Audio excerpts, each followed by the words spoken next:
Hi, I'm David from TOS Cymru, and this is a follow-up video. We recently did a video on a green roof in a new housing development, a block of flats in Cardiff, and we were really excited by it. It was a great project. But a tenant rightly asked, a tenant called Welsh Poison Dwarf asked, how much maintenance do these roofs need, and are they paid via service charges? So we thought, good question. We asked the landlord, and they said they didn't expect any significant costs compared to the block and the general, lifts and everything, lighting of that block.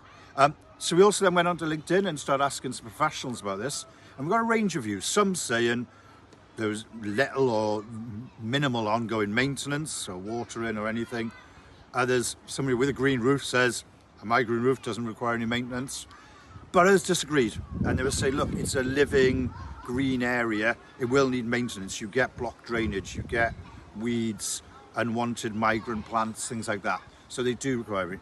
And also just practically, in this particular roof we're filming here, there's 4 footballs on the roof. I'm surprised that the kids haven't gone up there and trampled over it all trying to get the footballs back, or what happens if they're just sitting there permanently. So you might need a caretaker plan for things like that. The other thing that came up was, in terms of maintenance, just weeding and things like that, it's, if you can get access to the roof, fine. But if you start needing scaffolding and risk assessments, things like that, then the costs could add up. And where do those sit? Are they a service charge? Or some people are saying no. If you can't access the green roof in a reasonable way, then it's a landlord cost. It's just part of their business. So it's not clear. So I'm not sure, Welsh Poison Dwarf, if I've answered your question, but we are making further inquiries on this.